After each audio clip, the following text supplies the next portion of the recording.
If you want something out of life, if you want to change yourself, if you want to acquire something, if there's some goal that you want to reach, that is really not easy as some people will make us feel.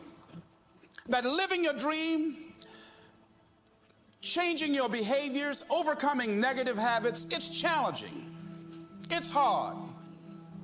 Most people go through life never discovering what their talents are. Most people never develop their talents. They have skills and abilities, but if you don't nurture them, if you don't develop them, they will never serve you. Your gifts can take you many places if you develop your gifts. Most of us don't like to do those things that come easy to us. I've always loved to talk to people. I decided, taking this advice, to develop my skills as a speaker. And my gift has developed and it's taken me many places.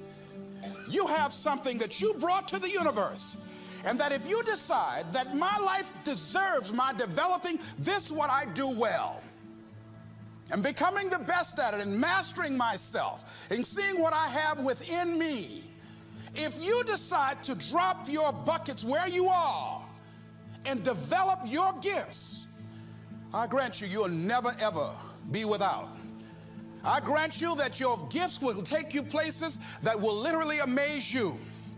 I grant you that if you begin to work to develop your gifts, you'll develop a strong sense of happiness. You'll get a larger vision of yourself, because part of beginning to get a larger vision of yourself, all of us need some area of our lives where we can have a feeling of competence.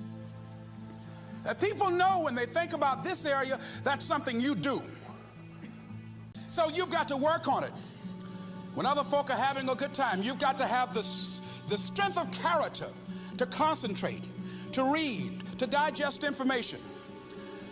If you decide in any particular area that you're concerned about, to make a conscious, deliberate, determined effort to read one book a month in that area, in 5 years, you'll be among the top 5% experts in the world.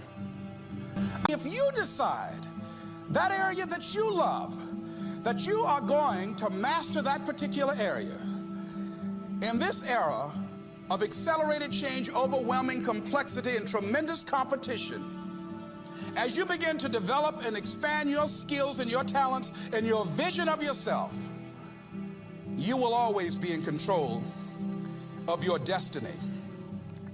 The next thing is, whatever it is that you want to do, you want to do it massively.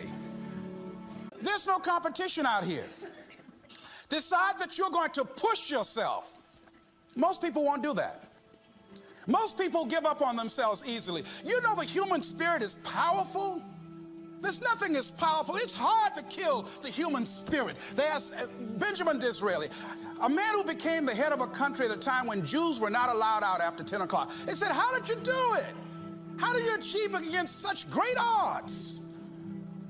He said, nothing can resist the will of a people that will stake even their existence on the extent of their purpose for good.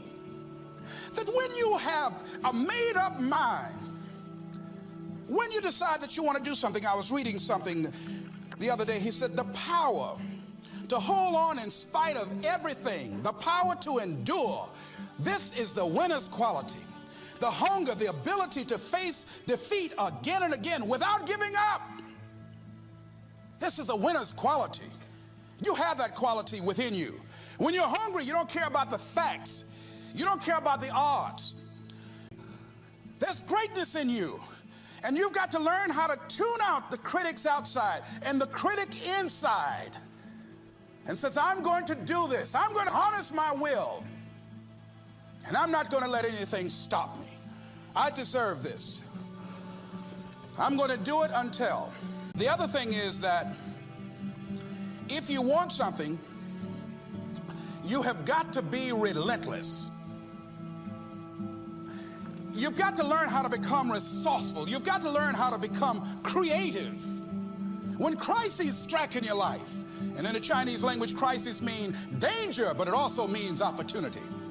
And this is an opportunity for you to grow. And you've got to be so relentless regardless of what comes down the pike, that you're always looking for a way to get over, always looking for a way that you can break through, always looking for a way that you can win, always looking for a way that you can strike a telling blow. And you are unstoppable. And because you are unstoppable, because you've got power that you haven't even begun to use yet, you owe it to yourself to release your brakes. How many of you have the experience of pulling out of your driveway and you mashed on the accelerator and the car was just going, and couldn't move, and you mashed harder and it couldn't move, and then you discovered you had your emergency brakes on, and then you release those emergency brakes and it goes, choo. Have you ever had that experience before? Most of us go through life with our brakes on, holding back, not giving all that we have, not sharing all of ourselves. Most of us go to our graves still holding on rather than releasing it. What are some of those things that keep us from releasing it? Because of past experiences, past defeats, past pain.